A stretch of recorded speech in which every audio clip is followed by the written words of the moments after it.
Victory Margax 10. Thank you for the follow. Just so you know, there is a 10-minute timer for all new followers. That is because we kept getting spammed with bots and people trying to sell us stuff that we could not afford. So, if you want to stick around after the 10 minutes are up, you're more than free to.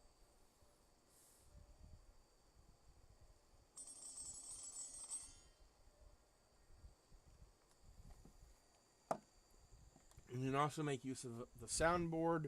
Just don't use any that are marked only or make Gumon.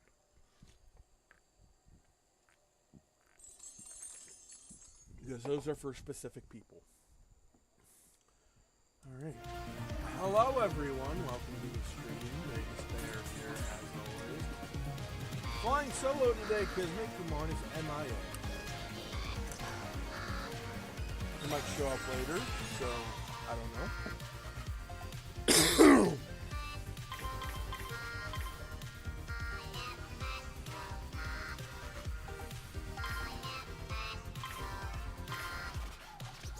But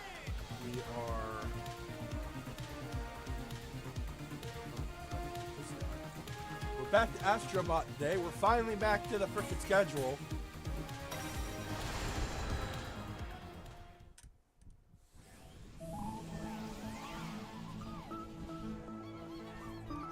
Unfortunately, my controller is experiencing drift.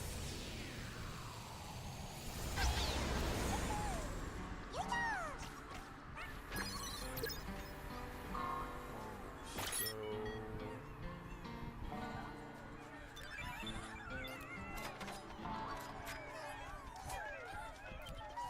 I did the extra content in...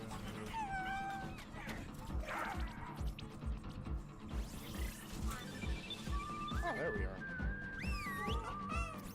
I did the extra content in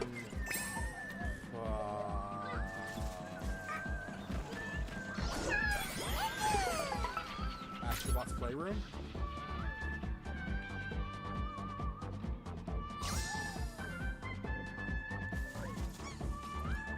So now,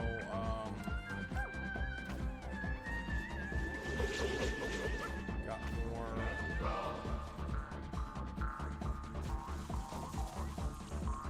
more bots around here.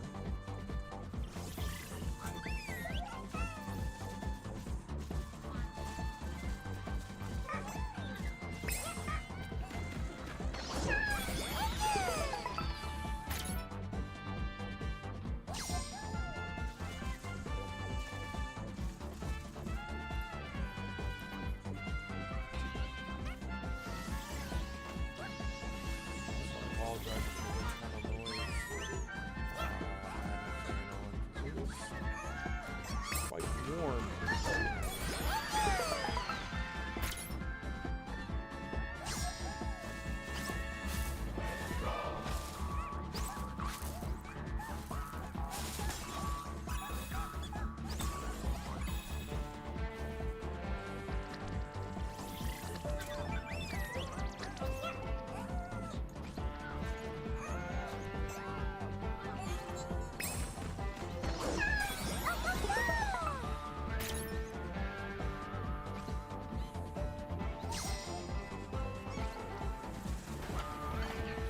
These guys are all references to other games. Ape Escape, Bloodborne, the Bloodborne DLC, Gran Turismo, and what was it?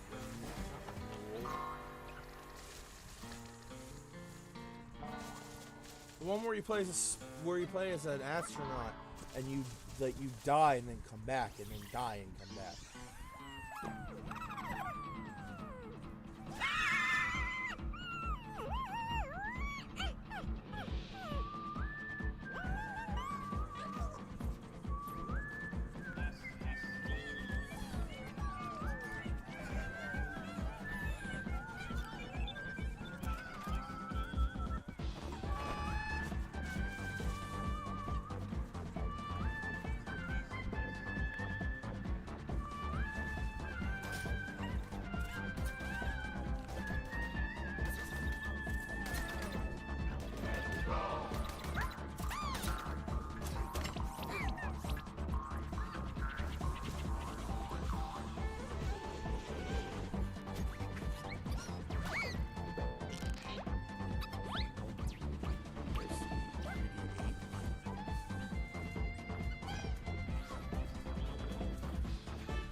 Oh, there she is.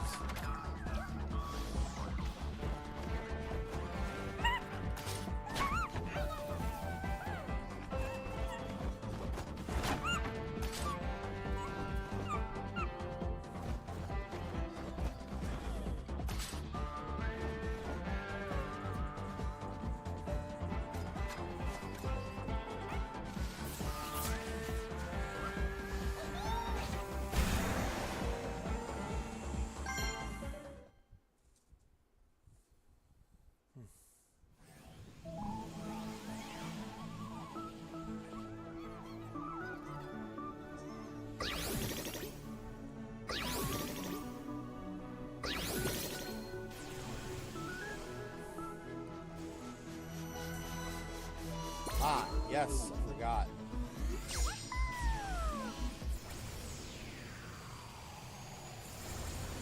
Going off the new stage. In the Lost Galaxy section.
Arthur from Ghosts and Goblins. Hell yeah.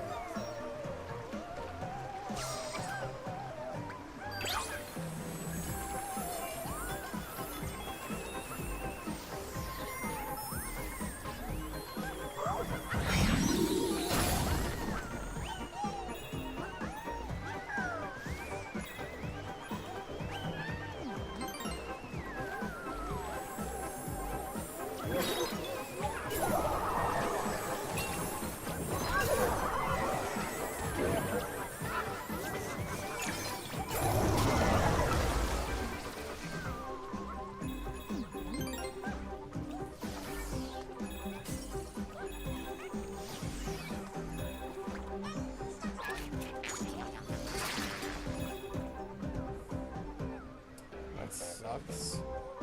There was just a pumpkin.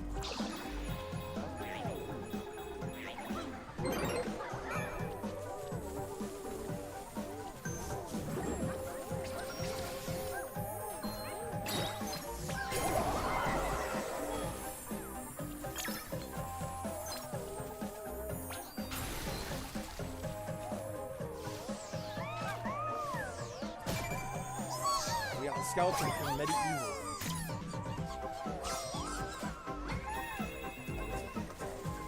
I never played it.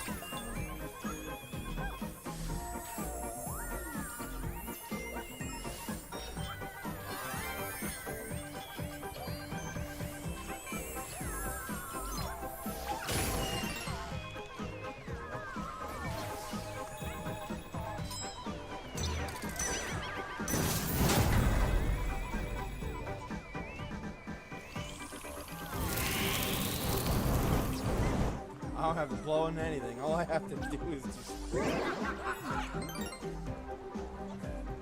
move my controller over to the fan.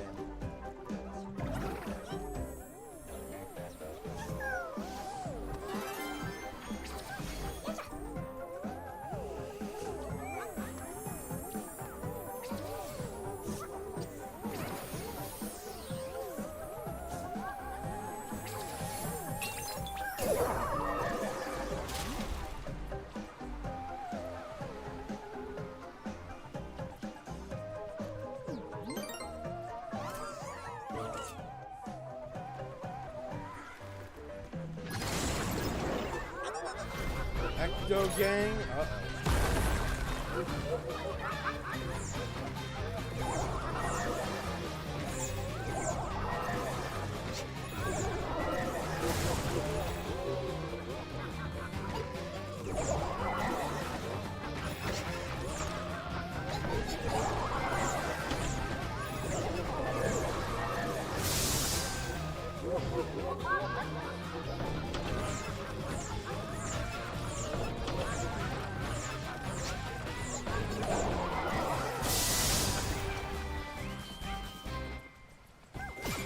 Pyramid Head, hey buddy. It's been a while.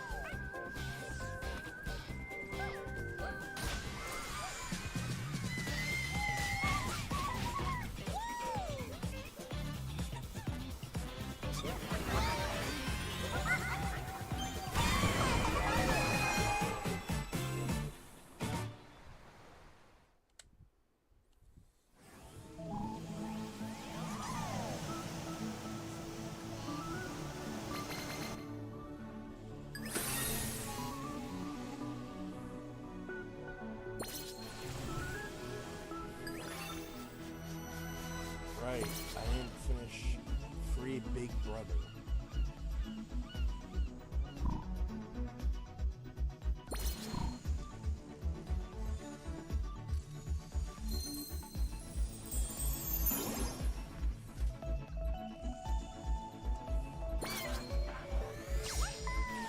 Rumble, rumble.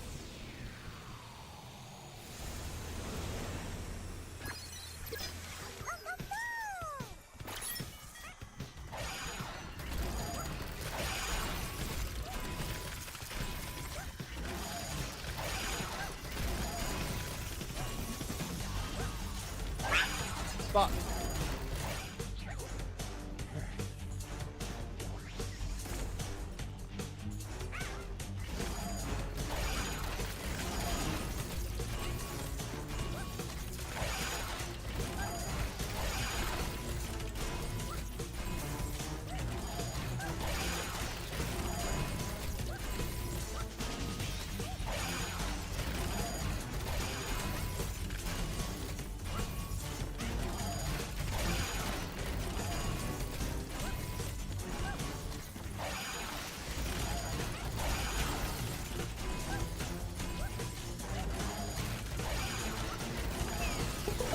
Oh!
Is that really what they're gonna call it? Oh my god. And hefty half scissor. Oh, I'm out of coins.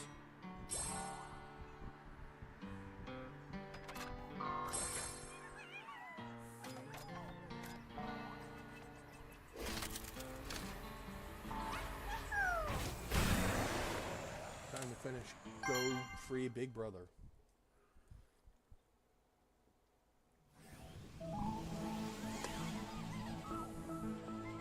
Or we could use some coin farming.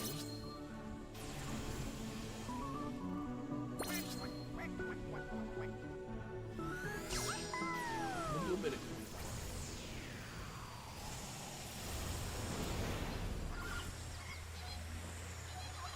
Just a little bit.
Return to sender.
Oh no, it fell off.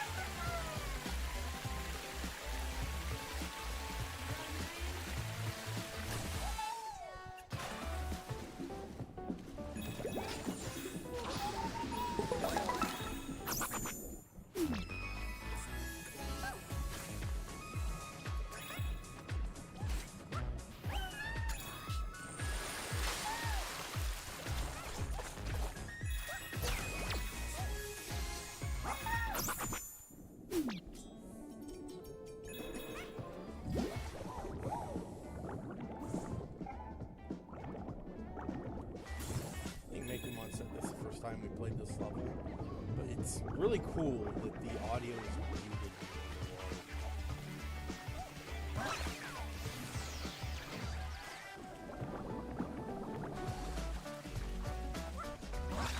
Well, not muted, but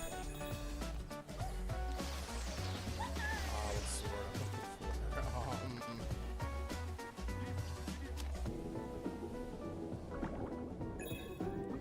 Muffled.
Honestly, I want to relax and take this on my list yesterday. Although, I don't know why. I find Darkest Dungeon relaxing.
Alrighty.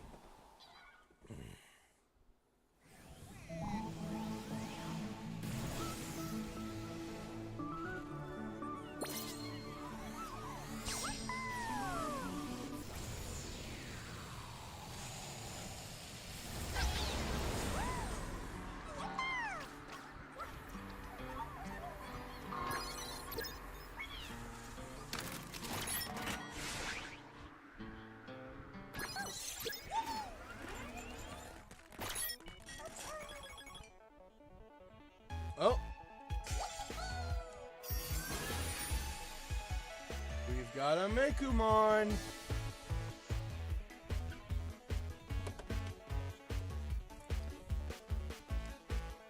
I'm not late. The world is early. Thank God, I don't think I could. I was failing to make any form of commentary.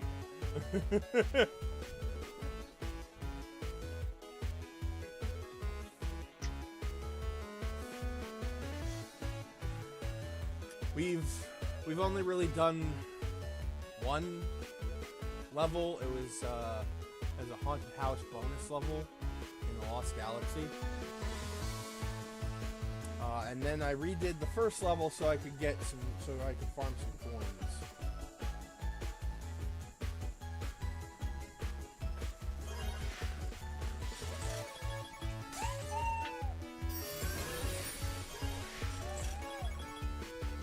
So I got something I want to show you. A project I was working on for most of the morning. Okay. So, you know the old Universe 2.0 Dinobot? Yes.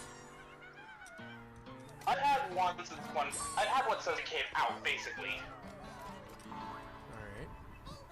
And it bugs me that the color scheme is technically wrong. But only a little bit, because, you know, at the time I wasn't nearly as picky with the designs as I am now.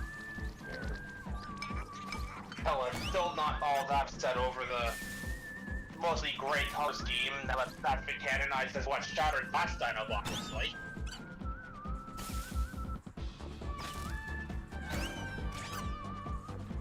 But I did kind of end up painting it as to see if I could get it close to the show on a whim. I did that close to... God, 10 years ago? Well, more like 15 at this rate. Alright. And I decided to refresh that very same paint scheme. So, first off, I'm gonna send you a shot of, you know, what Dinobot looked like on the show.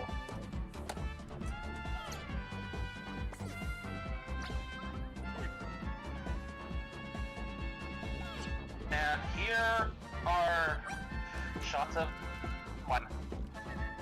The tail is under maintenance at the moment.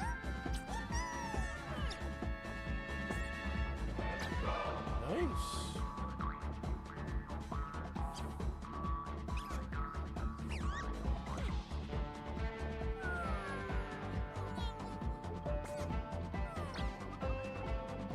It was something I knew I was gonna have to do eventually when I got the 2 shades of brown for my paint markers.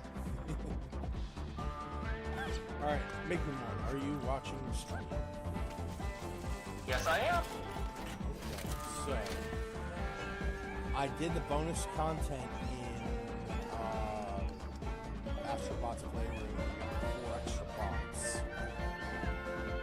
So you'll see them as they come up, but the first one you'll see is from I want to say Renewal, but I don't know that's right.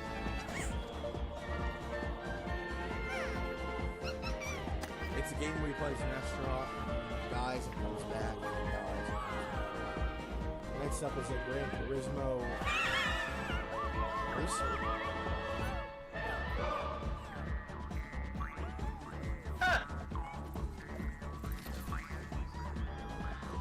The boy from what was the other game by Team Ico. Not Shadow of the Colossus, the one with the giant bird thing. Bird dog.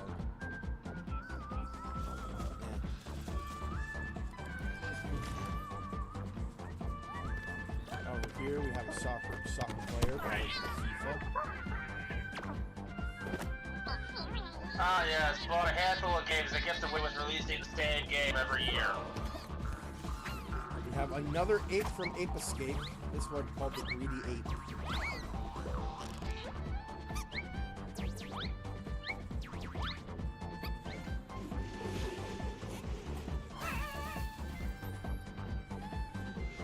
Oh, just to be clear, the FIFA guy was not part of the extra bots. I should probably focus on the extra bots first before I do anything else. We have, I believe her name was Lady Maria, the Watcher of the Astral Clock Tower, as well as one of the toughest bosses in the Bloodborne DLC.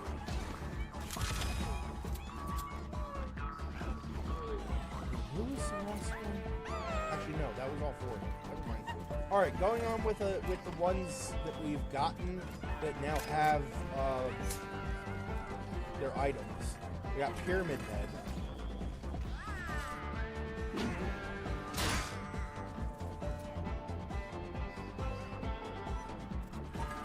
We already did FIFA.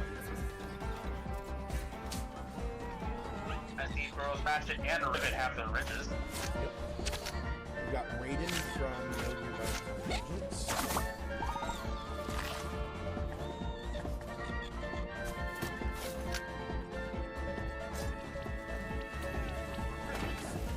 Thor has his hammer. He's also fighting a little Jormungandr. Oh, that's funny.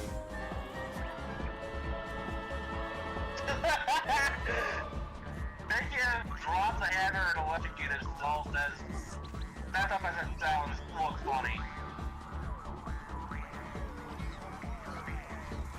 Here we have Mono from Shadow of the Colossus.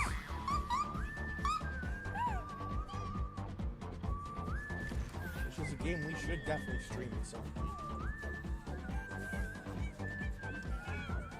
So, on a quick tangent, on the note of like Transformer maintenance, if you end up getting the chase/jumper mold, and the shoulders end up being a little loose on their transformation hinge, there's a little panel with a screw in it that's, the panel itself is where the head ball joint is. the hinge that you're looking for is underneath that panel pinned in by the screw. Just tighten the screw a little bit, you should be fine. Okay. Now, I'm certain you see someone in the distance.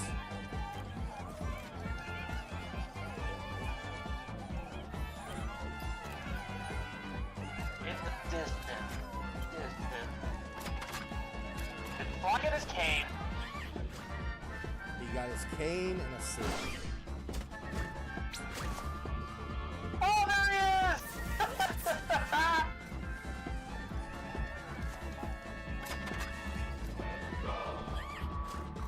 If you get close, he hides in the sword. That is totally a... Well, that's totally an MC move from the story I was gonna write, that's for sure. That's for sure.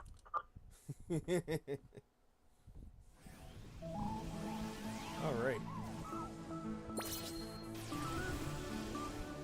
Now, for Free Big Brother!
I knew that would get you. Yeah, it did.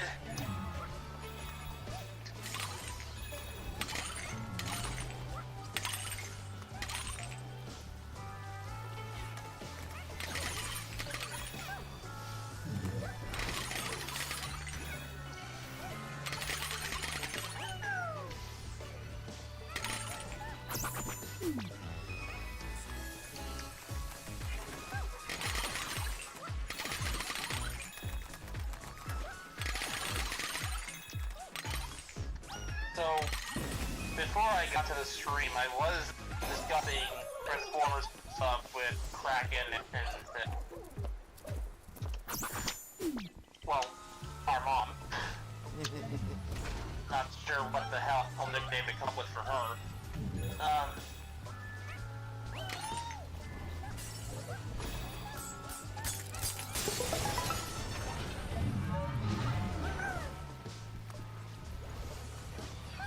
And that conversation was in regards to a little Transformer property called Transformers Universe. The original 03 premise.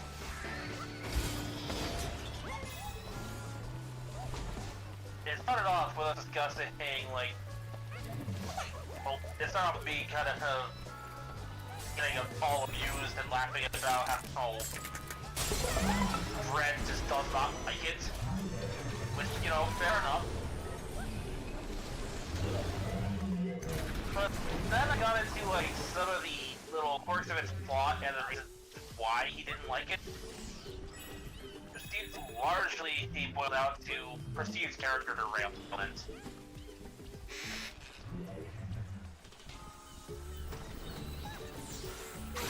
What? In regards to Black Arachne, for context, this is the Black Arachne from Beat Machine after the end of the show. After getting abducted by Unicron, she gets a small amount of brainwash and turn evil.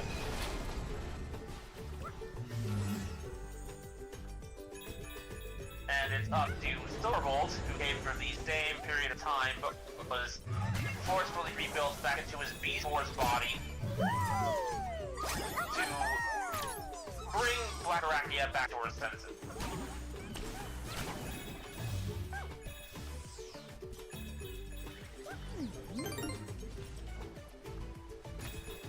And Red causes character derailments on Black Arachnia's part.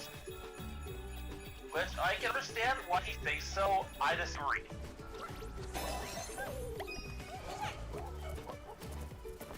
Largely because it was... well...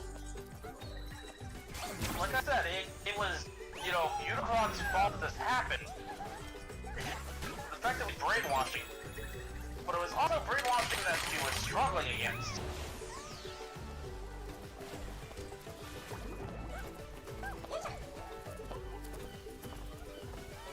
The involvement of an undead tarantulas sure didn't help in matters. Oh, I doubt it did.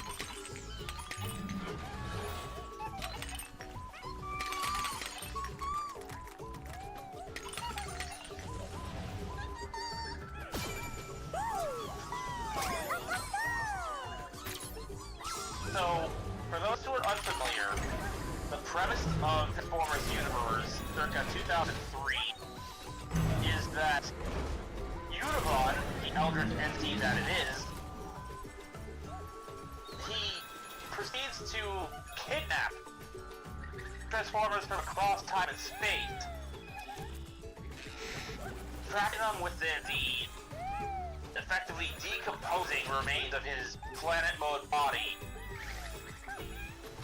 forcing them to fight endlessly, giving off of hatred, anger, energon radiation from their battles, so that he could feed off of their combat and regenerate himself. Fight for my amusement!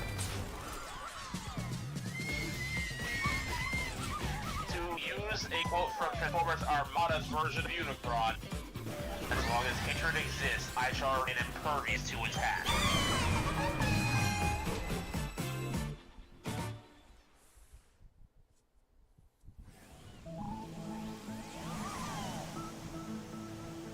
Sensing that this is going on, Primus, in the universe of the Beast Wars and Beast Machine cartoons,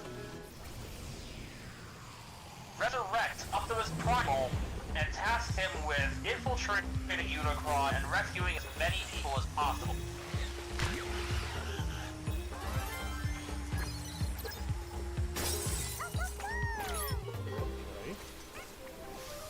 On a meta level, the story was basically a loose premise to explain reissuing a bunch of recombs.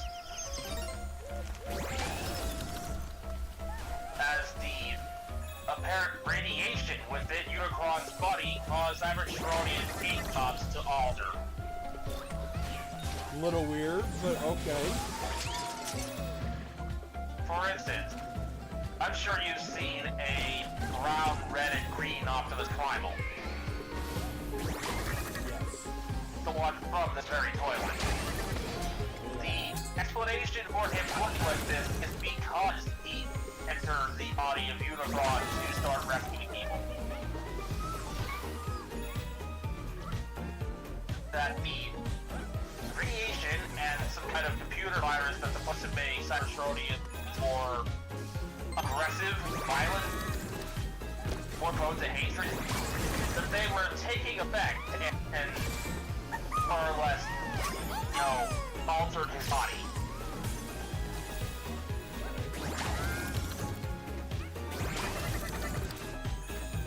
Some bonds lucked out more than others. Honestly, Primals isn't even the craziest story that goes on in Transformers Universe. That goes to Inferno. So imagine, if you will, the original Robots in Disguise 2001 trial toy. Now, redeco it to look like G1 Red Alert. Name it Inferno. And now, given the backstory that it is the spark of the Beast Wars Inferno from an alternate timeline where he survived the Beast Wars, made it to Cybertron with Megatron and willingly served him as a Vehicon up until the point he was abducted. His body was destroyed, and his spark, looking for a place to go, possessed the recently deceased body of another universe's Red Alert.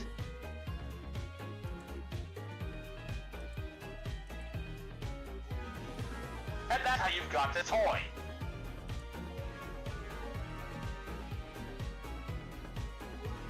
This universe is whacked out, man. Yeah, I'm looking at some of these.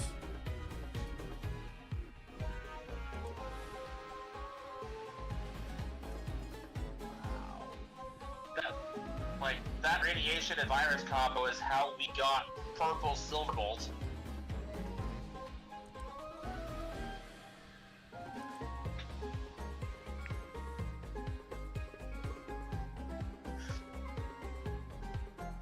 And the funniest thing is, you can blame Robots in Disguise 2001 and its mere existence for Spawn Universe in the first place.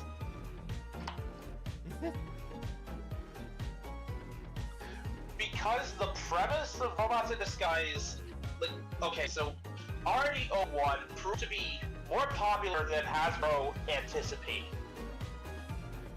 They brought it over as a filler toy line because, well, Beast Machines wasn't selling too well, they needed something new, and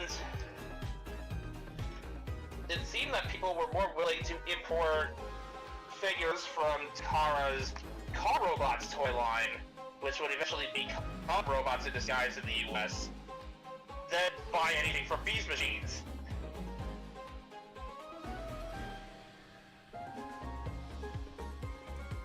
So, they did the logical thing and imported Car Robots themselves as a filler line to buy time until Armada was ready. The fiction was that instead of, you know, Japan's take on everything being connected in some capacity, this was just a straight up new universe. It took off. Okay.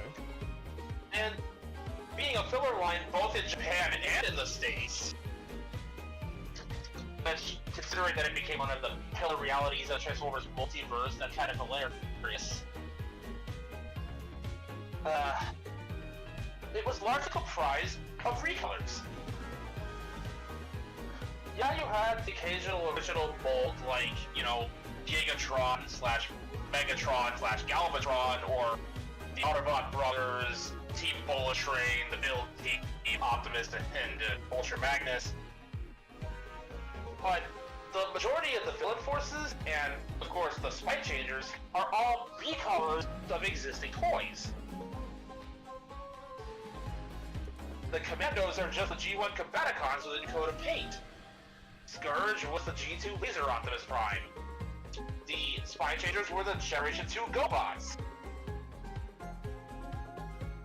Freaking Toe Line was a Generation 2 bot. As was Skids. So, Hasbro's going, if this line is taking off so well, and most of it's just lazy repaints, why don't we keep the concept going with its own, you know, theming? Give everybody a reason to buy these repaints. And thus we got Universe.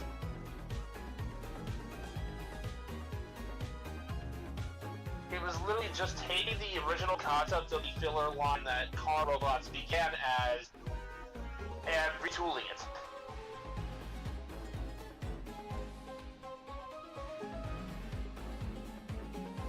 Rambling way too much, but I can only sort of stop. You're fine, you're fine. I was looking for the Inferno toy you were talking about.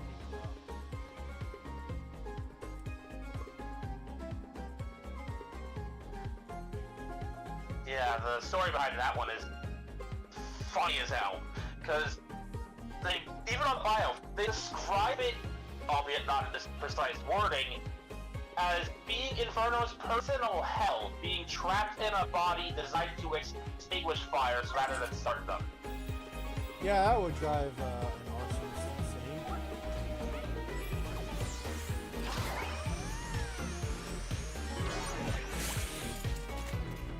He sided with the children of Primus, the good guys of this story, to get back to his own universe and serve his Megatron again. So how do we stop Garfield Lynch? We turn him into a meta that can only control water.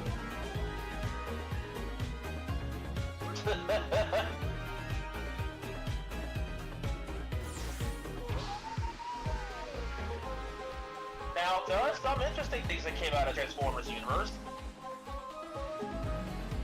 Technically, the first domino setup that would eventually become Yellow's Splendid Envoy was kind of set up here.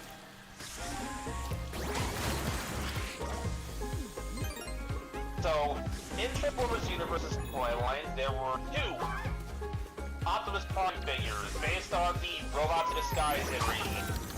The standard size figure and the Spy Changer figure that was later created when the Spy Changers took off in a big way. Yeah, go figure, as these two Autobots they tank, but when they were rebranded as Spy Changers with the new powers, they took off. It's almost like saying they're effectively Autobot spy forces that have the power to screw physics, made them visibly popular. Yeah. It's almost like GoBots is not a no-brainer. Like, it's almost like spies are cool or something. Because, like, we have had decently well-selling GoBot branded Transformers figures before, which were still technically Transformers toys, but, you know, GoBot characters turned into them. I just love... Crasher, for instance. Sorry, I just love how, like, GoBots started off as, like, the rival to Transformers. And now... Even the became first. And now it's just like, oh yeah, we own GoBots. Because Hasbro bought Tonga. We lived in the time period where this change happened.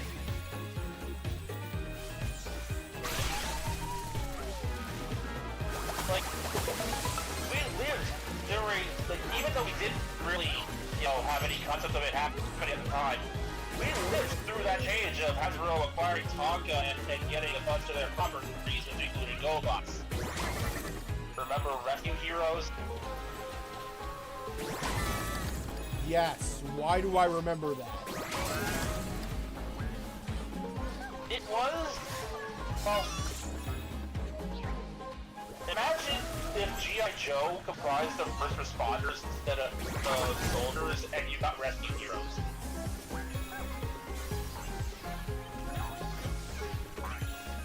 They were meant to kind of teach lessons about safety and inspire people to become first responders and whatnot.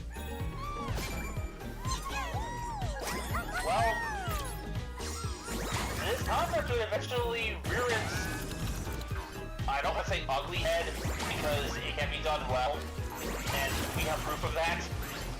It would show its face again as Rescue Bot.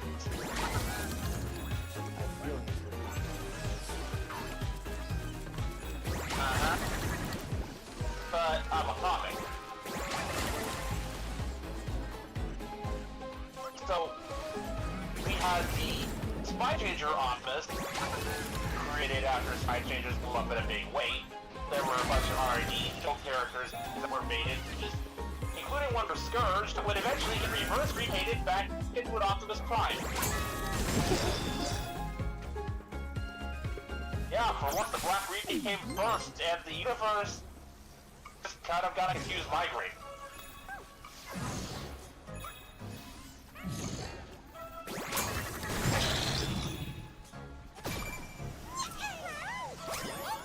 So, both toys were repainted into yellow. The Spy Changer and the mainline figure. and both are treated as variants of the already universe Optimus Prime and Universe War, albeit for different dimensions. And here's where BotCon comes into play. Ooh, BotCon.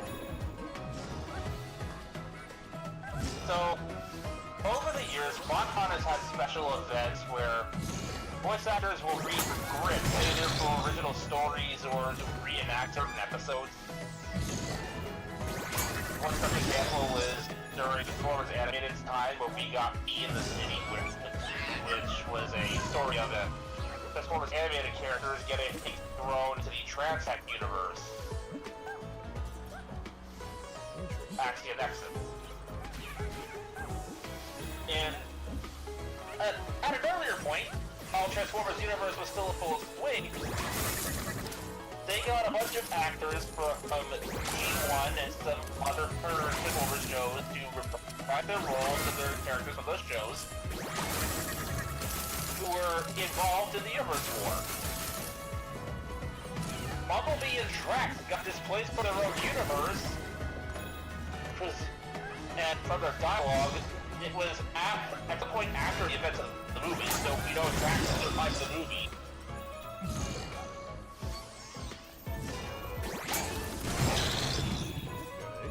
So, you know, good to know that. Especially considering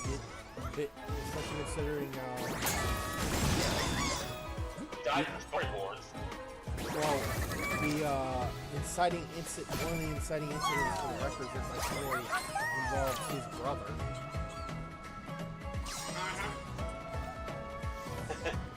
So,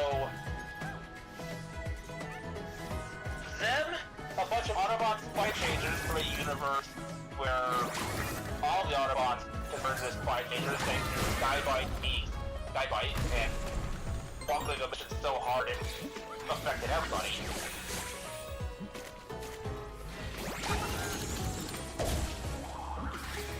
I will get more into that later.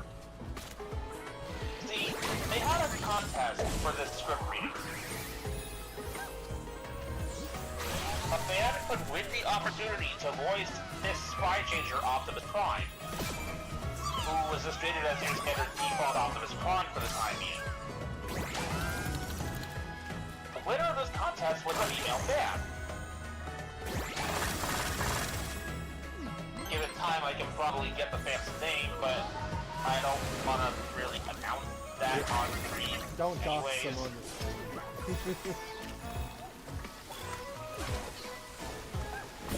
I will refer to them as Optronics for the time being.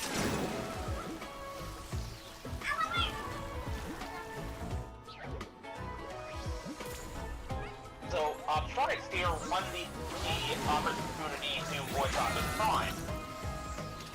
And they played it straight. He referred to Optimus with male pronouns during the script reading.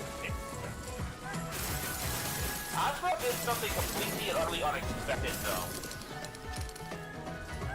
They would later go back to this script reading, this specific Optimus, and say, yeah, the Optimus was female this entire time, as was the clone Scourge. Because they wanted to respect the fans who voiced this Optimus, I guess? Not with male characters having been voiced by female actors before.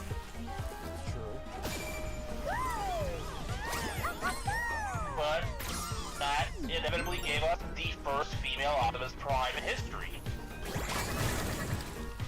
And that would have a knock-on effect where the other yellow Optimus Prime toy would be repurposed in a Japanese story, becoming Yellow's Splendid Convoy.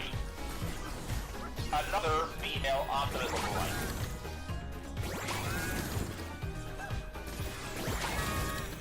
And ultimately it was because of Yellow's Splendid Convoy that the concept of a female Optimus got popular, and is why that toy is so goddamn expensive now.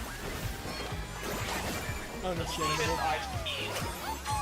cheapest I've seen online is roughly, like, for a complete one, mind you, was about $750. if you want an incomplete one, they come much cheaper, but there's also a lot of stuff missing. Yeah. The most common items missing are backpacks and quote-unquote trailers. I have to use the air quotes because fire truck.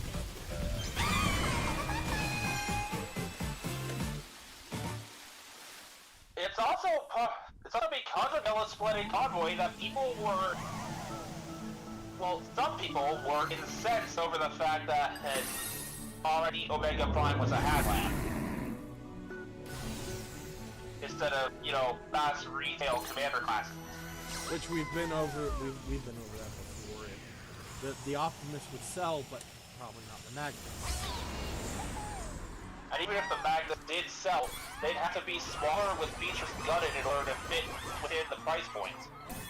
In order for the figures to do everything they needed to do, there would have to be sacrifices made. And we know the Transformers community. We don't like to sacrifice things. Evidently, most of us heard no sacrifice, no victory, and decided nobody's gonna win then. We have unlocked the Safari Park.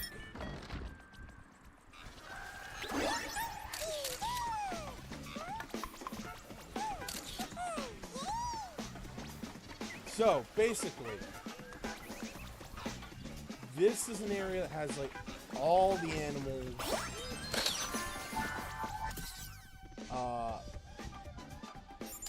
throughout the game. And with the camera, we can now take pictures. Well, we could always take pictures, but with the camera now, we can get coins from taking pictures. Woo!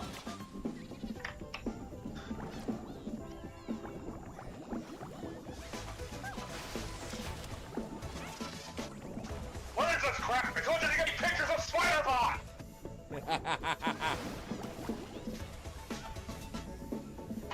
Come back when you have a photo of him robbing a bank or something.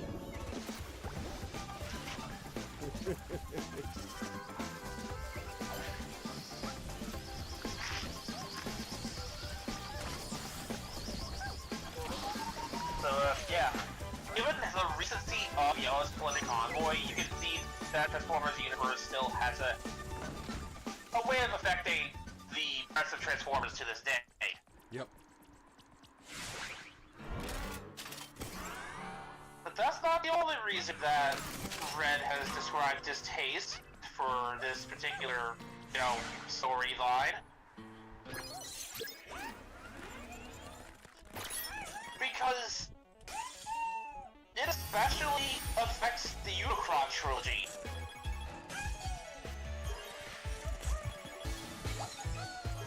What do I mean? Well, we've been over this before with Omega Prime getting sent to the world of the Unicron trilogy cartoon and stopping Nemesis Prime from opening an anti-Matrix in Primus' Spark Chamber.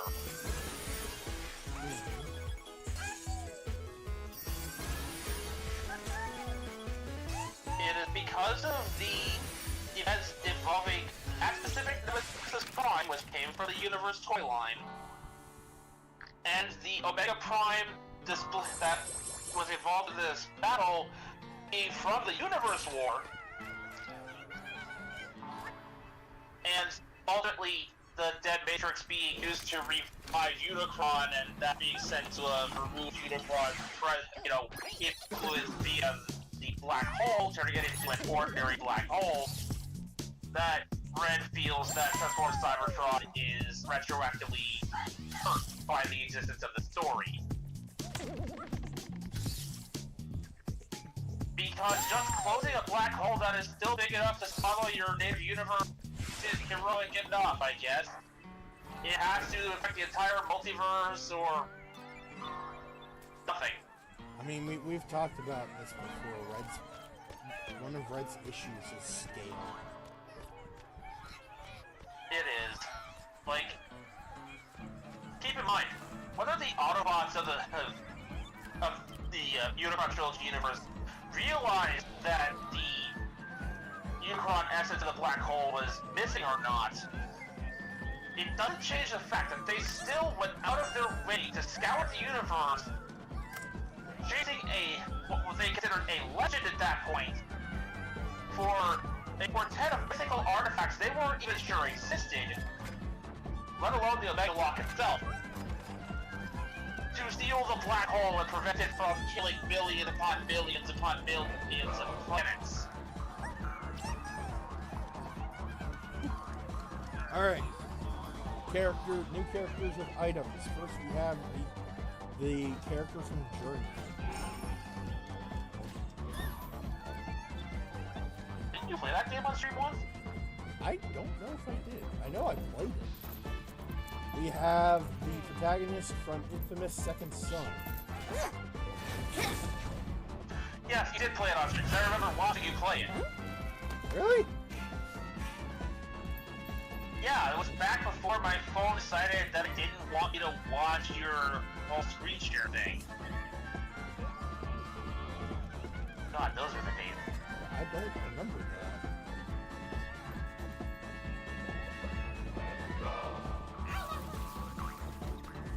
Medieval. I think it was you playing the game. I know I saw someone play it.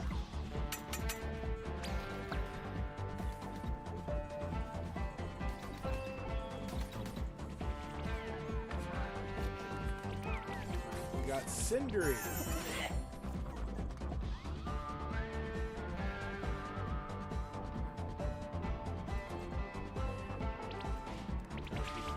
Space and now shows up and picks the fuck up. We have Freya with her boyfriend, as well as her turtle Charlie.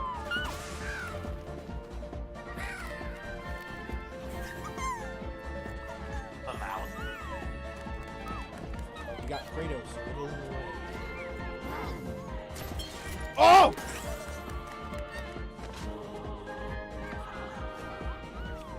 I like to think he's teaching his boy how to whittle. He's just like me,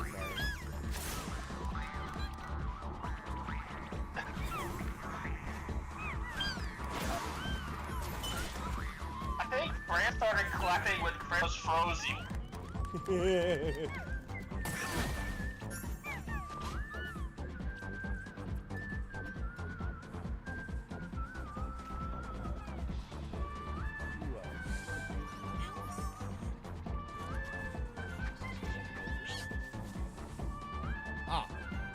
Wander from Shadow of the Colossus. He drops a bunch of the white-tailed newts and help increase his stamina. Although here they're blue because branding.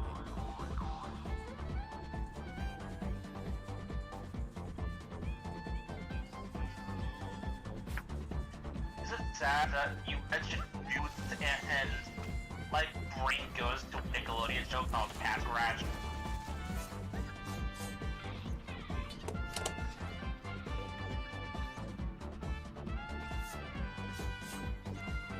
I'm not sure what that sound was, but Thank you for thank you for reviving that memory inside my brain.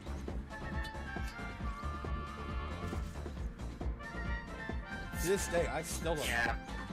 Like, part of me thought that was a fucking fever dream. No, Cat Scratch existed. Waffle was my favorite character of the three because I like the silly boys, I liked his dedication to his pets, all of which were newts. Apparently he can speak newt. And over here we have, I believe, the main character from Ark the Lab. I'm not entirely sure. Also, don't think I don't recognize that Jack costume. I may not have played Jack and Dexter, but I've seen enough, clips of their games to know know Jack when I see him.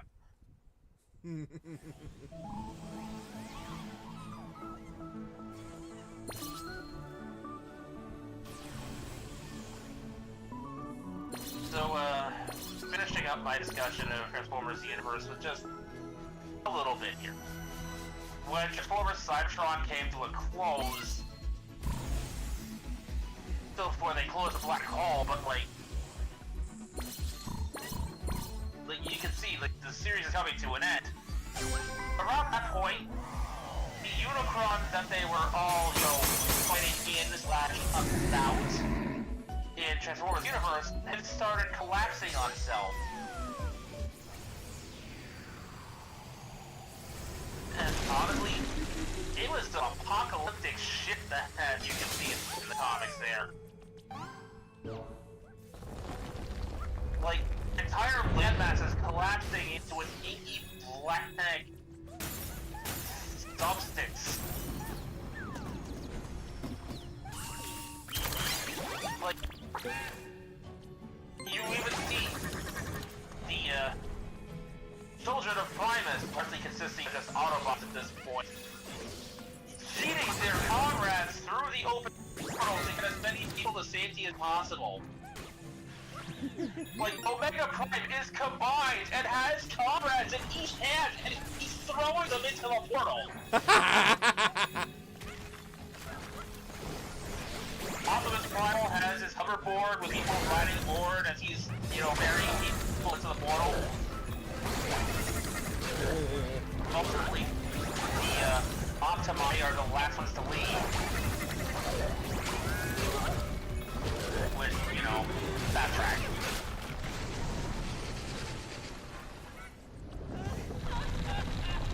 Unicron's heralds ended up getting caught in wide-scale destruction.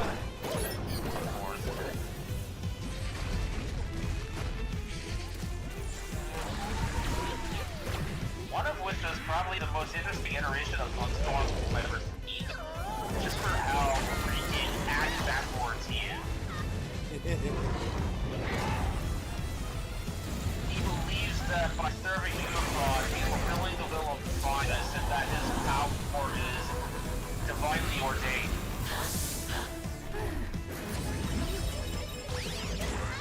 A power that is basically unradioactive because I'm a get out, and I think people who get too close to me start melting down and using circuits and whatnot. Yikes. Yeah.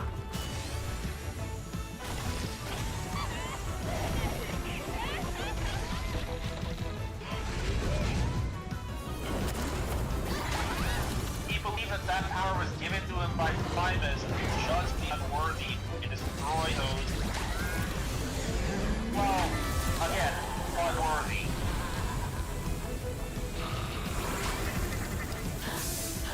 He's serving Unicron because he believes that by bringing about Armageddon, the worthy will rise up and eventually destroy the Chaos Ringer.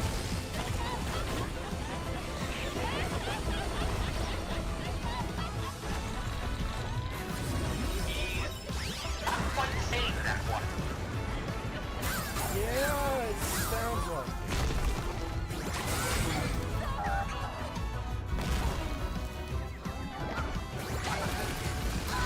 And he's the one that survived.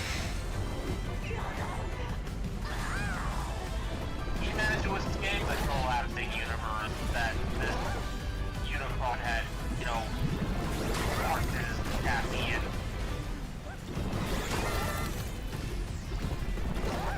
And is arguably one of the Unicron heralds that would bring the dead Matrix over to, bring Unicron back to life in the Cybertron universe.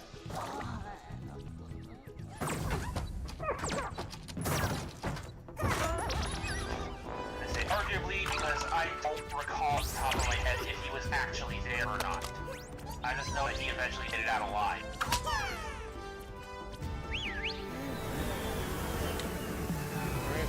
Boss and save Nathan Drake.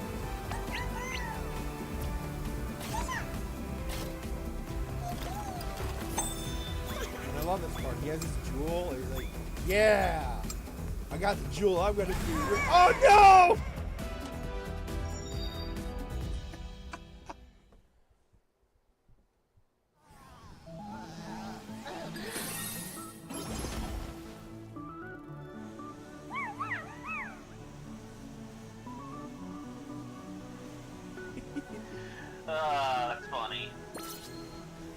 course, this level is all about Uncharted.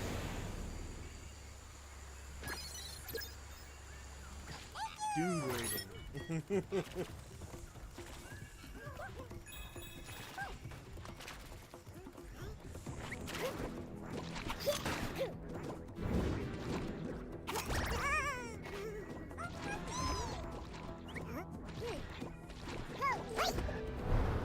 So, yeah. As far as we're aware,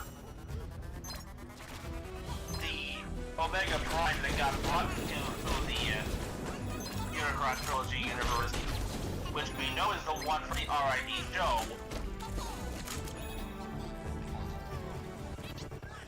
he's still in the Unicron Trilogy timeline somewhere.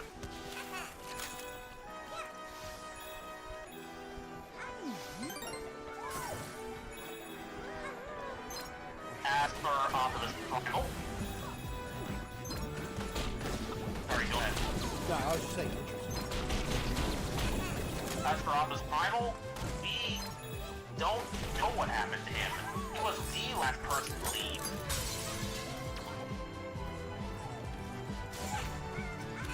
I swear, it's like a freaking quantum situation. Well,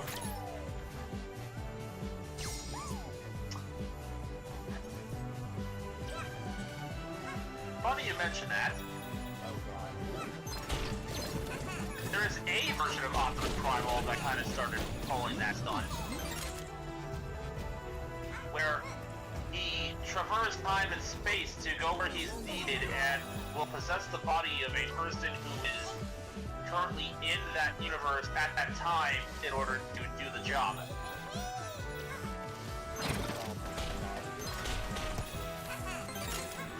That's one potential Optimus Primal future.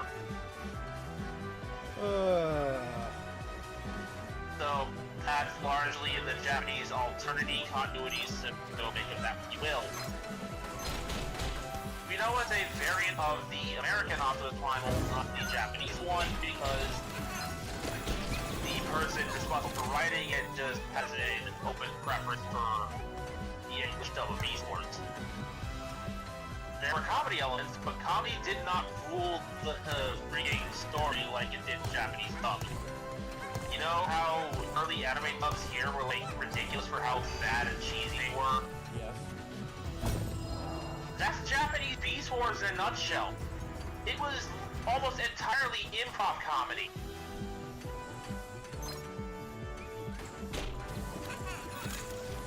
When they eventually got to Beast Machines in 2005, because they skipped it for car robots, same treatment.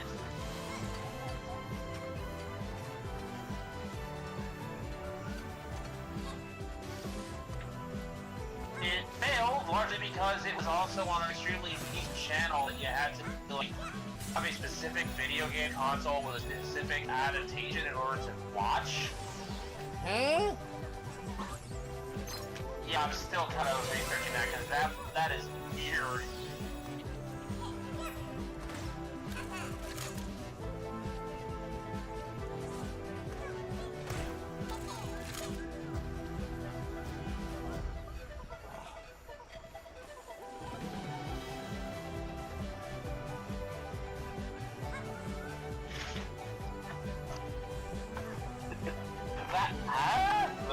That sums up basically my exact reaction.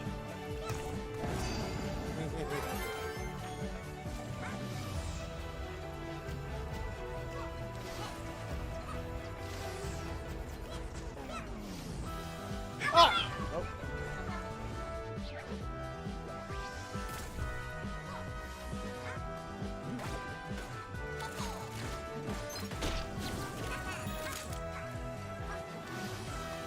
So, one other thing I can safely say Universe kind of bled into. I think Age of the Primes is taking a portion of its premise from universes. Or at the very least, the upcoming Transformers Cyber World is. Because in both cases, the lore talks about how bots have been altered across space and time to a specific location where a uniting theme has, become the thing they're fighting over.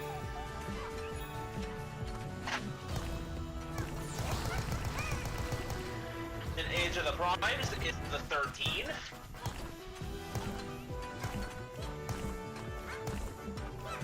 And in each case, you'll actually see,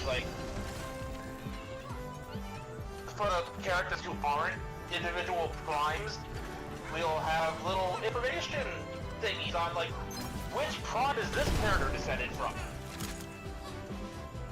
To give two examples of that, animated universe Wasp is descended from Micro's Prime.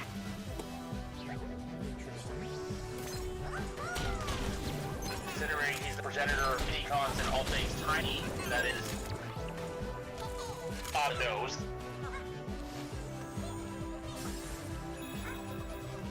And Armada Universe Red Alert descended from Prima. Huh. First of the 13 primes and one to wield the Star Saber Prime.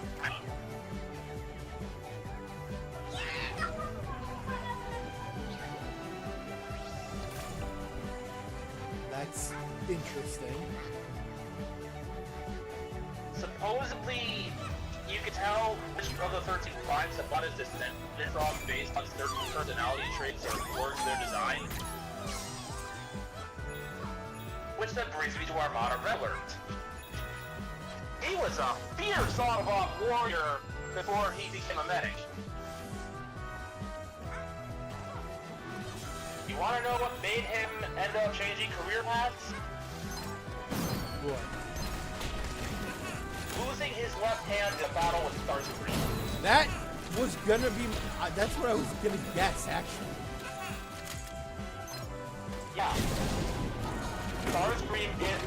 for those that don't remember, or just didn't know, in the Unicron Trilogy universe, Armada, Energon, Cybertron, Starscream was consistently depicted as a swordsman. More along the lines of Dinobot from B-Force than G1 Starscream. Yeah, he cared a little bit more about power than attacks. Take the original Starscream, take away the cowardice and the lust for power, and eat what's left. And even though the lust for power is still kind of there, just in a different form. He doesn't crave leadership, he craves approval, and will make himself as strong as he has to be to get it.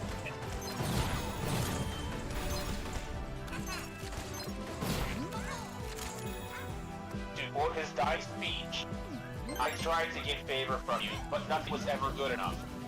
No matter how many battles I fought, you always found fault. And then I saw how awesome his leader has been, and I realized he was a leader of integrity. I'm like...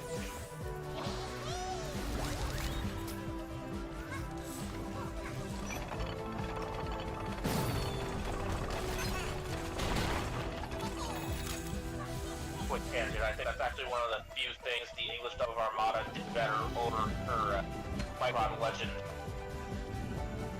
When we see Galvatron or Super Megatron in Micron Legend reflecting on the Lost Stars screen, all the clips that you see in that little flashback have relevant audio for when they happened and what he was saying, so a lot of it was just him whining about needing a Minicron in order to become powerful.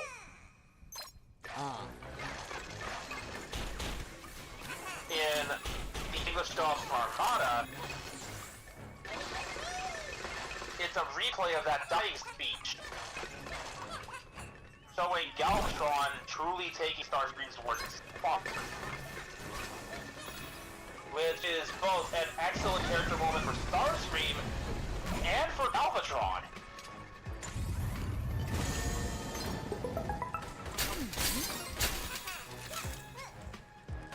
Kraken says Armada Starscream was indeed quite us. I will not. Because I agree.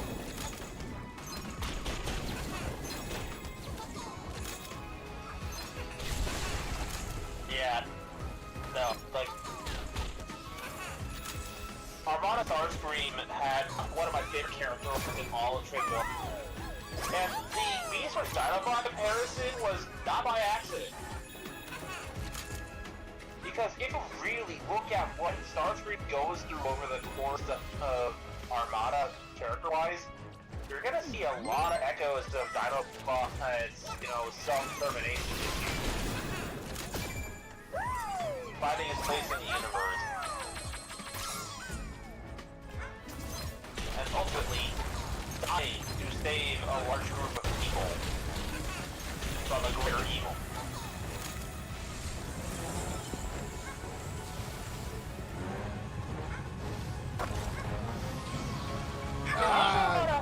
That all individuals are honorable swordsmen. Yep.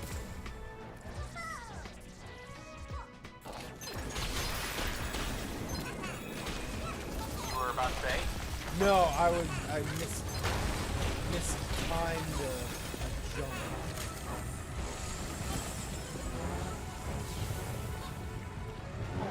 Overestimated the jump.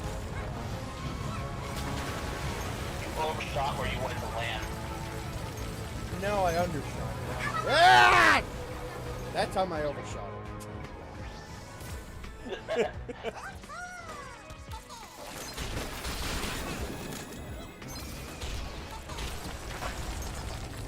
But, yeah,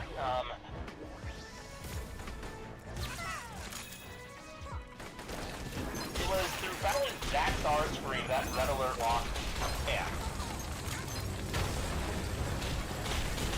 His life was saved by an Autobot medic, which in turn inspired him to take on the medical role himself. Red Alert is a bot who is very much like he is duty bound in the pursuit of saving lives. Which apparently that was a trait of, Prima, so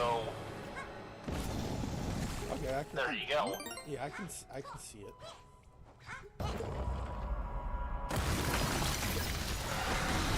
Plus, again, apparently he was a fierce warrior and combatant before the whole hand thing.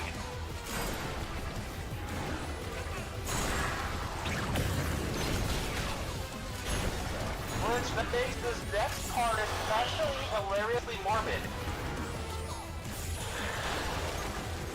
Among the accessories that the upcoming Armada Universe Red Alert figure will have, he has all of the little tool hands that his original Armada toy had, and a spare normal left hand. You can recreate the moment Starscream fucking cut off his hand. Yup.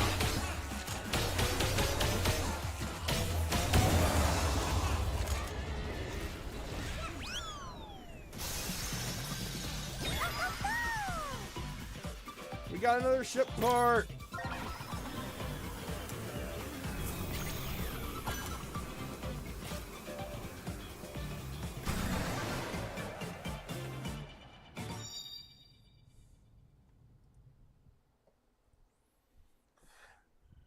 Honestly, that's probably the funniest and most morbid accessory any Transformers ever had. Shy of characters were actually had to depict them in their moment of death. I don't know. Really common. That one Shockwave figure that has Optimus's decapitated head is pretty good. Yeah.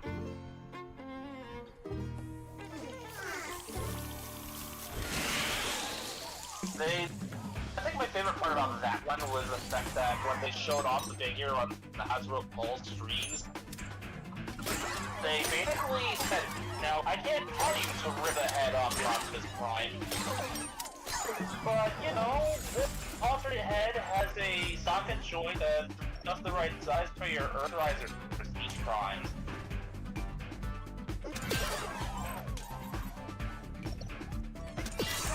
They're literally saying, I can't tell you to rip the head off your Optimus Prime, but you can totally do that and replace it with this one.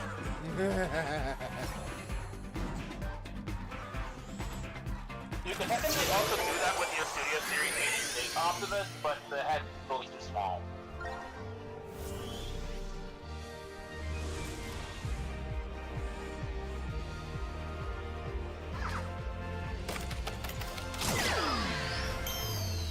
Heck, for all I know, you can do that with your G1 Universe Optimus. Oh, The I just Flash remembered. Waves of Legacy.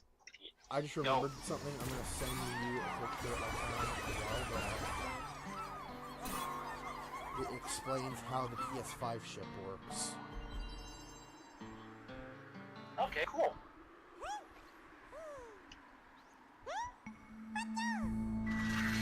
Alright, let's go.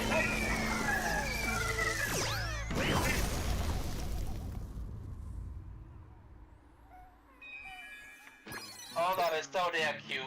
Yep.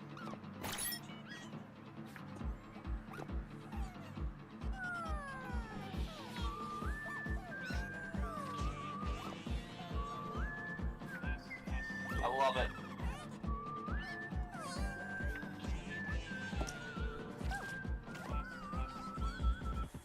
So, fun fact. One of the stunts Shockwave pulled in the comic was tricking the Autobots into taking a fake Optimus Prime head when they tried to recover his actual one.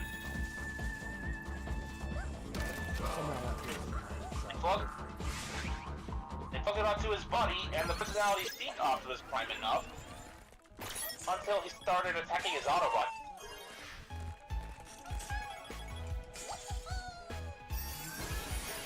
The comic literally ends with Optimus asserting himself enough to rip off this fake head and cast it aside, and then just kind of going back into stasis.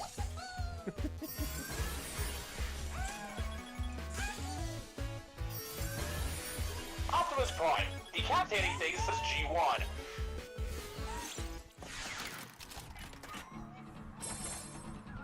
Even if that thing was himself.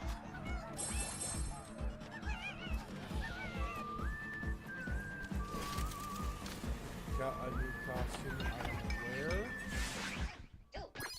And it's not the red panda. As cute as that costume is probably gonna be. Because, let's face it, everything in this game is cute. Yep. It is the Bloodborne. It's the Bloodborne Hunter outfit.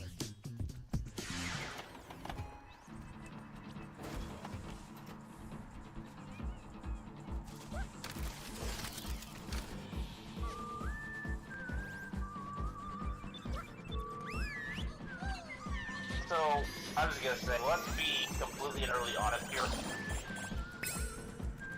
When we eventually get the announcement that reveals officially what the Skybite figure is gonna look like, people are going to buy that thing up in droves. Yeah. Skybite has achieved a kind of meme status in the Transformers community that is like damn near unmatched. The only character who's more beloved for their suffering is Waspinator.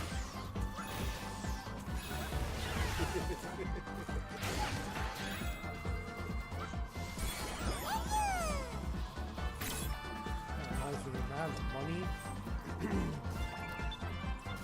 I need to pre-order that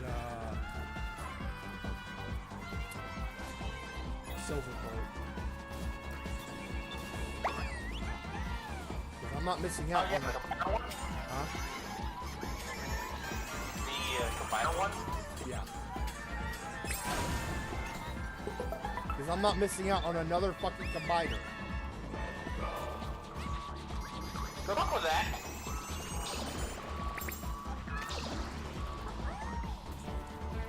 Like, I will really admit, this Silver Bolt is gonna be better than the Combiner Wars one, but the Combiner Wars one is all I can afford.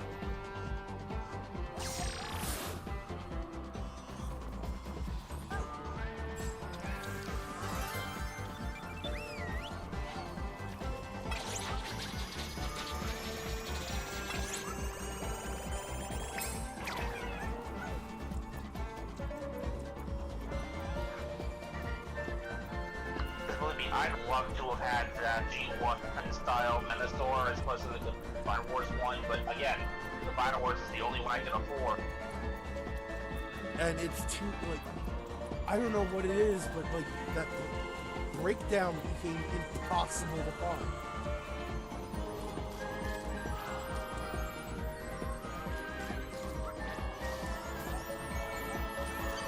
Probably because he's a fan favorite character even amongst the Decepticons.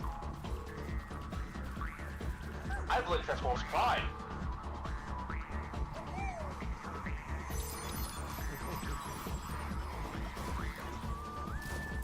I say that, but like, no, I can't really help blaming it because, like, you know, they actually gave Breakdown a legit personality. Something he was supposed to have had day one, but the G1 cartoon could only convey it so much.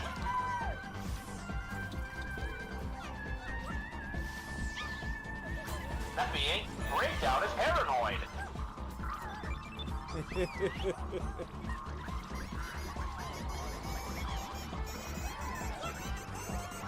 He's paranoid of being considered, you know, useless or otherwise having served his purpose, and being discarded.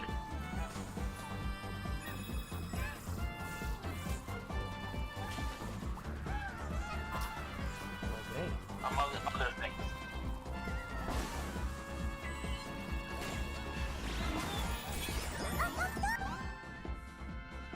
Transformers Prime's breakdown, I think he got over the whole paranoia thing by because really, if you go by the way his original personality was written, that guy is Breakdown in name only. Well, most people want Breakdown to be him. Largely because of Knockout. I might say fuck it and get G2 colors breakdown, and then sell a kidney to a Ford Menastor.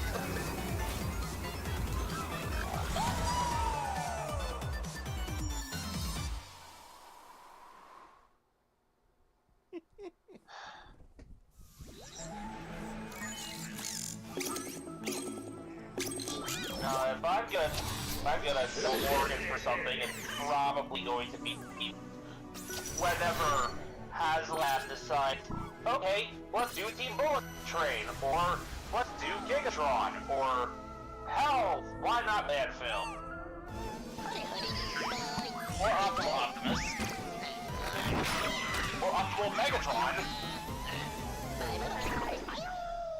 Optimal Megatron, the final body that he has during these machines. Oh god, I forgot about that!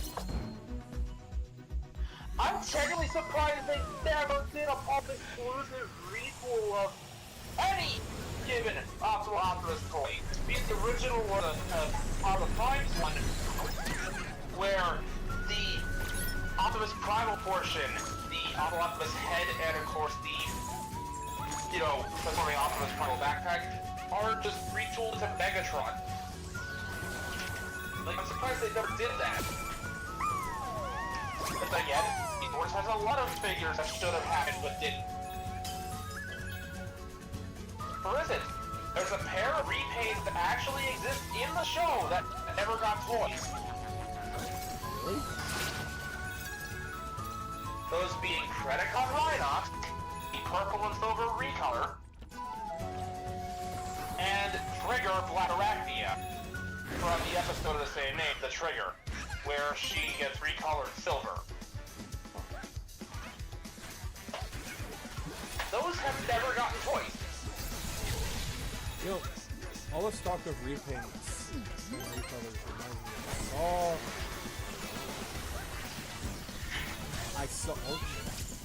I saw on one social media platform, someone did a recolor of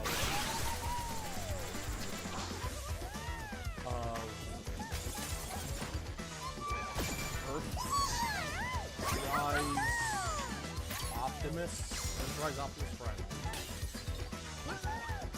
They repainted him and turned him into 8. You're thinking Kingdom. Ah! I mean, you were close enough. Earthrise and Kingdom were basically just extensions of each other. Yeah. Point is, someone made an 8-league custom. Yeah. Especially with how important They it even became in the Rise of the Beast movie. Heck, speak of that Rise of the Beast link, he's got a toy now. Unsurprisingly, a partial remold of the Rise of the Beast Studio Series Optimus Primal, which is a little disappointing because Beeflink was considerably bigger than Primal.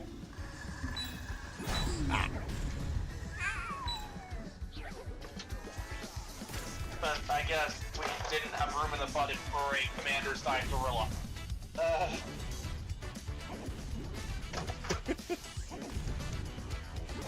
There's no room in the budget for a commander-sized gorilla.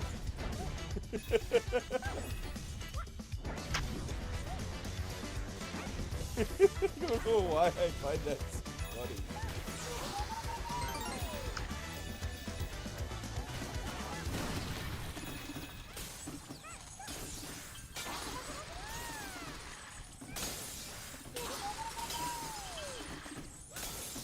What I'm hoping to see at a studio series eventually,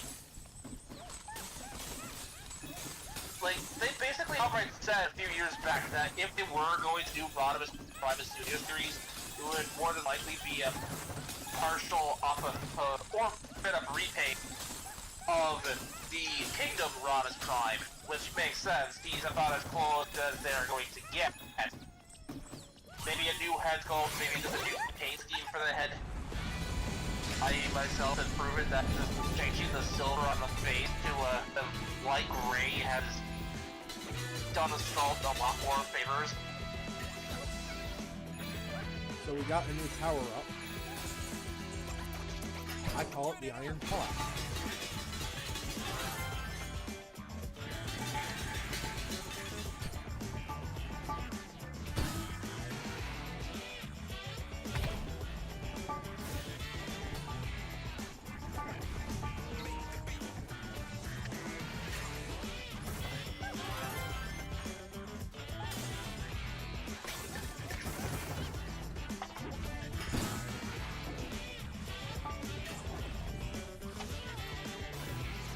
I am thinking Hell, mostly the scene with Great Back.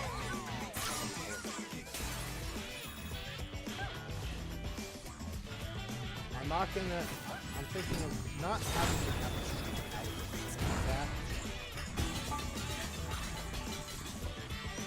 a that, but still show that he is still affected by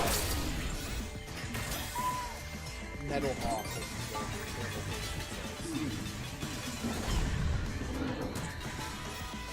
yeah.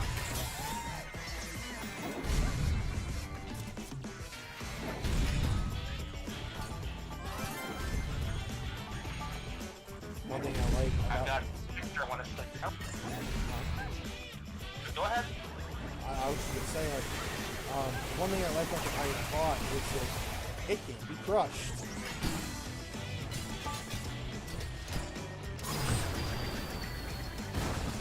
All in one! That's useful. Yep.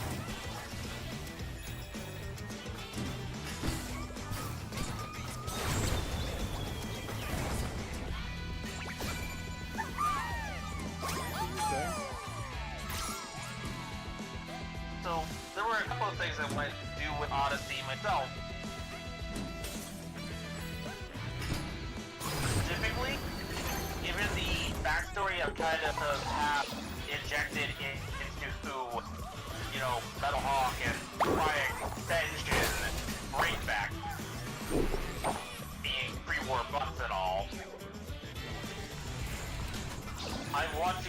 visually read the scene, whether it be for Breakback himself or Metal Hawk, where it takes place in like the early stages of everybody settling back into a rebuilding Cybertron, where the bot in question revisits their old pre-war home.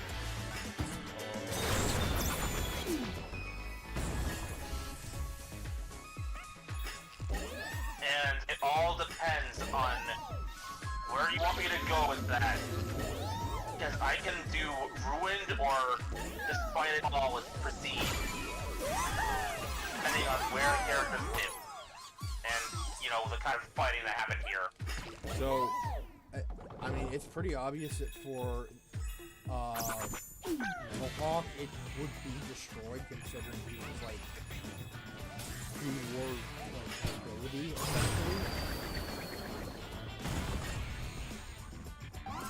I mean, it might be more attacked than some other places if it was in Icon. That's true. But it all depends on where he lived, including the potential of just making up a city.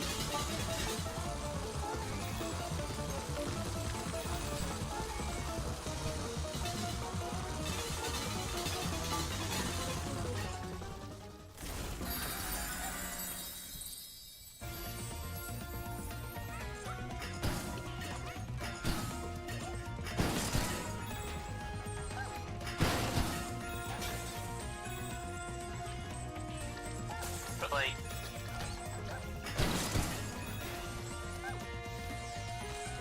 that could itself be a counterpoint. Like, one of them has a house that's still more or less intact, still worn down by, you know, 9 million years, but otherwise could be rebuilt. And the other has, oh hey, look at that! Here's a pile of bubble. Oh, I think I know where I want Metal Hawk to live now. Where? Crystal City. Ooh. Recall the Constructicons and Omega Supreme's backstory? Yes. Then you know what happened to Crystal City.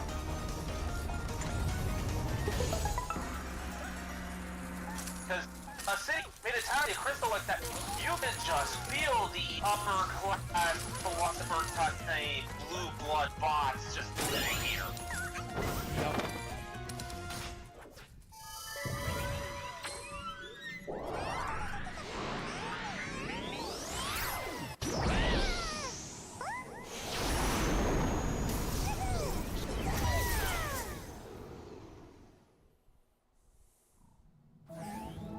Conversely,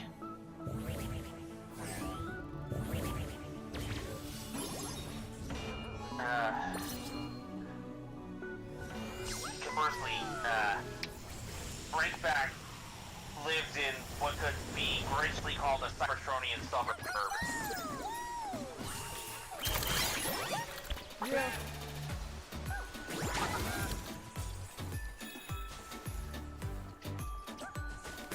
Like, perhaps just on the outskirts of bigger cities, the Iacon could be a different city we make up. Making his living as, you know, a mechanic bot. Breakback fixes rate. If I remember correctly, he was like the original idea of Breakback was that he was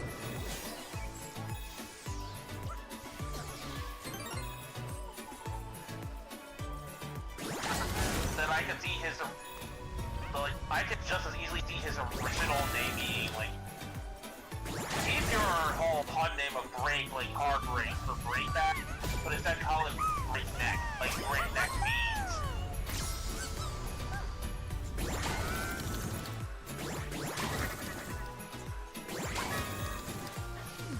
Who knows, maybe he's one of those bots who had a sibling unit who shared their you know, body type or something. something akin to like the Daxons or like how Sonic Weapons, Sunstreak, or Zigblades. Yeah. You have Breakneck and Breakback.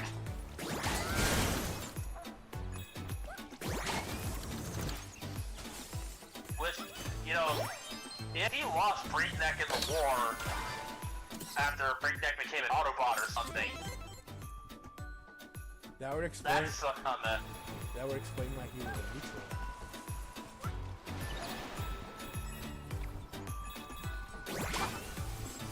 There you go. I mean, you don't necessarily need an explanation for being a neutral. He could just choose not to align with either side, but being, yeah, he died fighting for you guys against you guys, leaving him kind of embittered to both sides. You both robbed me of family. A legitimate complaint, but one he chooses to look at because he understands the cost of war. He doesn't have to like it, Especially, but he can't keep hating them. especially after the incident with the ships. Yeah. The Exodus clearly.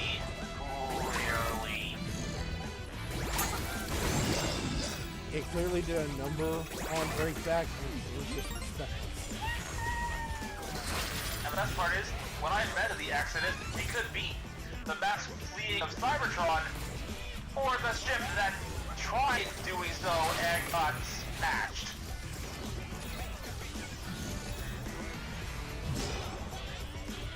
Bonus points if you allude to Triptychon existing at this time as him being the weapons platform used to shoot down the ship.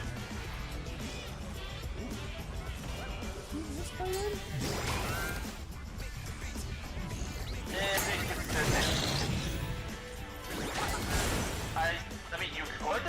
People would definitely buy it. But I think there's an argument to be made that he was built during Season 3.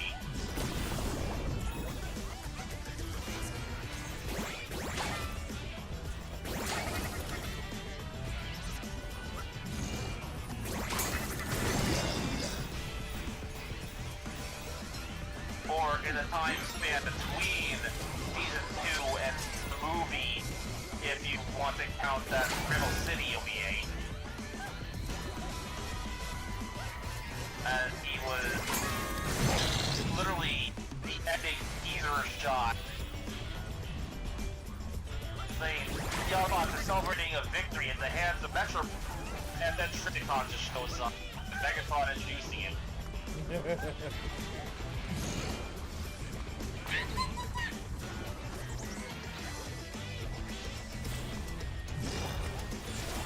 There was no additional part for that OVA, so that's literally the cliffhanger that had separates Season 2 with the movie for Japan.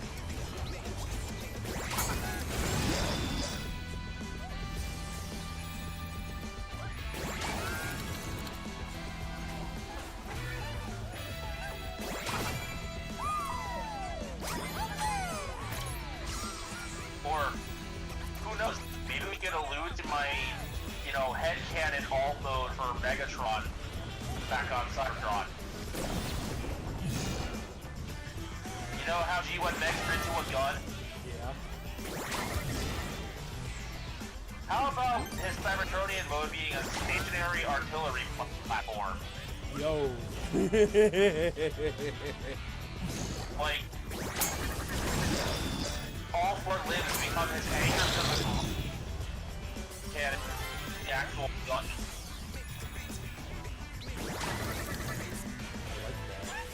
I like that. Like, turn him into a stationary gun, so you can allude to his eventual also on Earth, and still have it make a degree of sense. Even better if the legs are mobile enough that he can reposition him.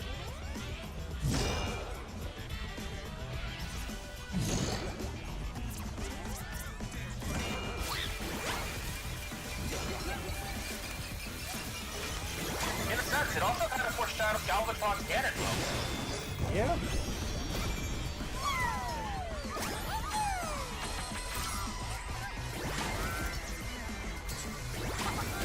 That is...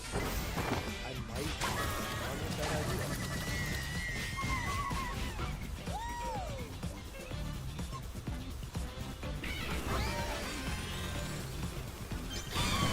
Never let it be said, I didn't have ideas you could use.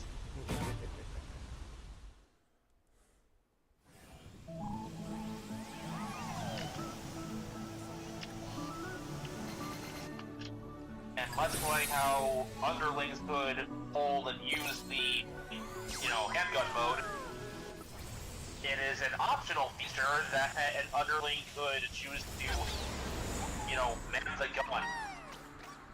The stationary blaster thing.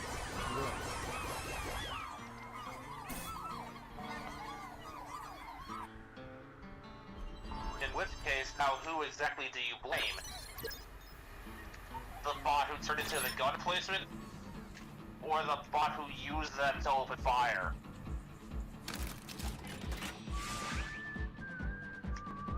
Oh, both is good. Yeah, both is good.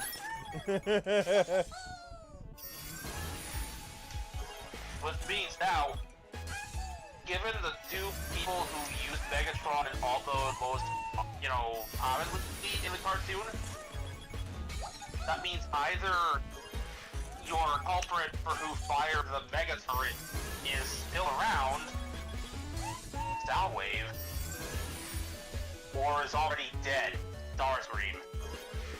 I'm gonna say Starscream, just to give Soundwave a break.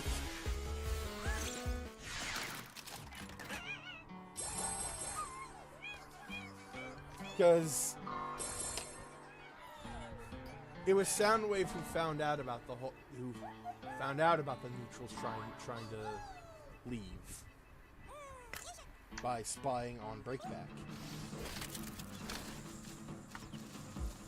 Alright, so we're almost 2 hours, so we're gonna do a quick rundown of the bots we've got and the items that they have. This one right here needs no items. This is Knack. He is essentially... Oh, Huh? I recognize Knack. Yeah, he was from like a short-lived... Basically a techno. Short-lived series of games on the PS3 where you can increase his size with different pieces. Over here we have someone in a VR helmet with a VR, like the PlayStation Move gun.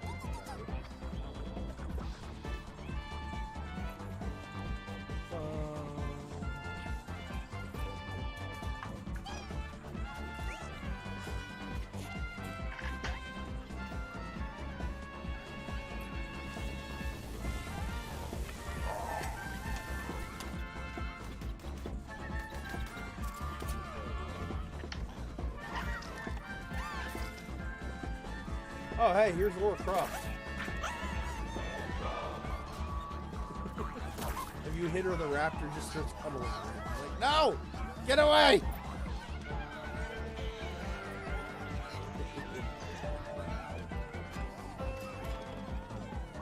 And here is Arthur from Ghosts and Goblins.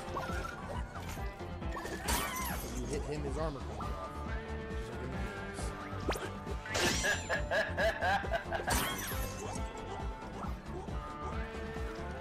Even has the strawberry under. Over here we've got the chart characters. I don't know this one's name, but if you hit her, she will shoot you with a shotgun and then pick up the map and try to figure out where she's going. And this one, if you hit her, she will catch both her camera and camcorder. Over here is Francis Drake. where Nathan gets his knee from. You hit him and well, his head comes off. You got Nathan in the middle, playing Uncharted. Or no, Doom Raider, my bad. If you hit him, the couch will flip over and he'll pull out his gun. And we have this guy. This character who I don't recognize. Who I haven't played the Uncharted game, so I am sorry. You hit her and she carries the elephant as the elephant gets terrified. And here you have Nate's brother, who is trying to file his way out of a prison cell, question mark. If you hit him, the file will end up on the other side, and he'll get down to the other side of the wall, and then go back to try filing his way out.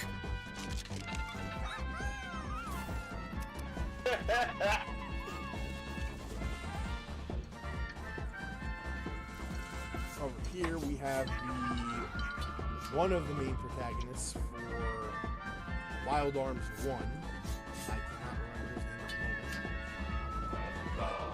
If you hit him,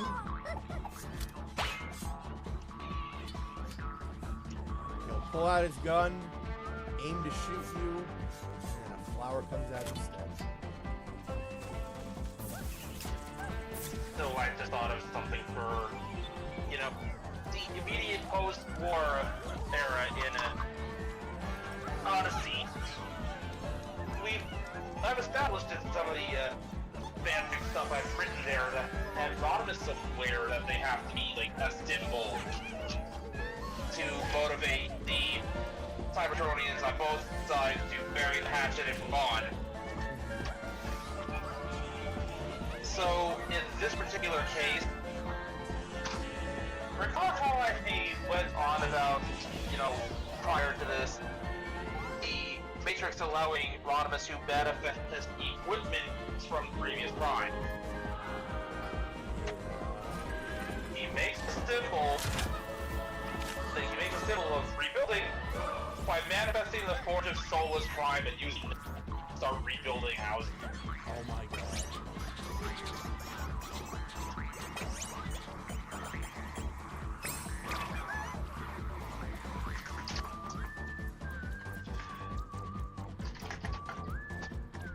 Like, if there's anything Rodimus has learned over the course of his career is that you should put your money where your mouth is, and if you need a symbol, be that symbol.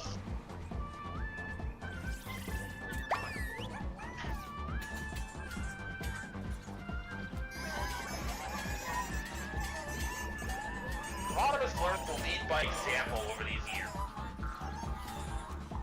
So he's putting that experience to good work.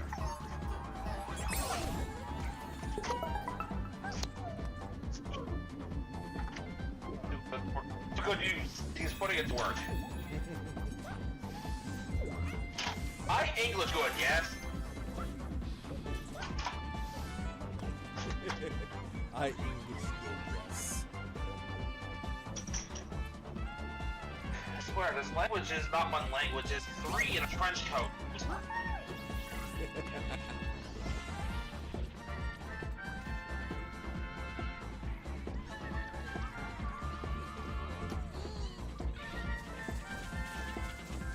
Reminds me of that BoJack Horseman joke.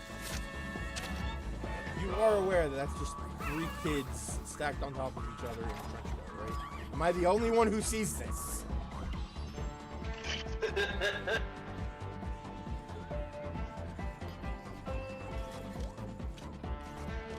But, yeah, there you go. Like, the Forge of Soulless Prime is literally the old Primus himself in Cybertronian culture. So to see Rodimus using this to start repairing the war damage has got to do something for somebody. Mm-hmm. And he did Decepticons that were on the fence before, definitely on... not on the fence now. Alright, well... that is going to be it for today. Thank you for watching, everyone. This has been Vegas Bear 92. And a late but still chatty as ever, Miku. And there will be no stream tomorrow because that's my day off. I will, however, for those who are in the Discord, I will be streaming once again at movie night. Nerdy Prudes Must Die, available to watch on YouTube. Hopefully I can get it to work this time, unlike a, you know, that Beavers movie. Hopefully. Be warned, it's a musical. I can handle it.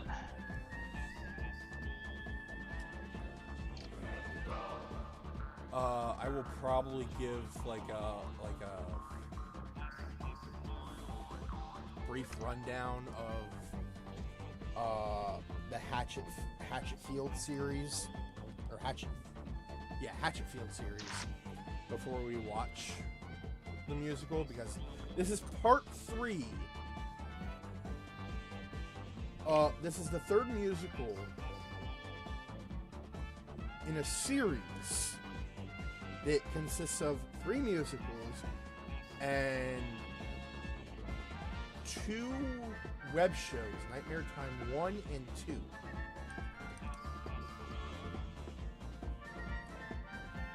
So there's a little bit of rundown I have to go through first. Nothing major. I'm not gonna like spend an hour talking about Hatchet and the Hatchetfield series. It's just basically how the series works. The constants are the characters and the locations. The variables are the stories. If that makes any sense. Think of it like an episodic series. Like super episodic. Like every episode is in a different universe episodic. But some events still play out. So a Twilight Zone episodic. Yeah. Just with the exact same characters every episode.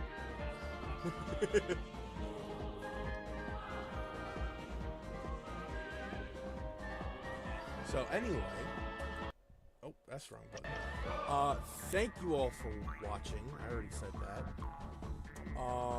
Please feel free to support us in any way you wish. Be it monetarily or by engagement. Be good. No, wait. Stay safe. Stay comfy. Be good to each other. And we will see you on Thursday. Especially you, Larry.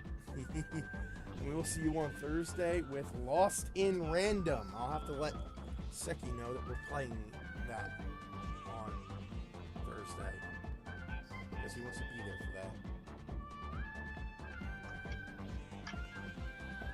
Alright, so, until then, peace.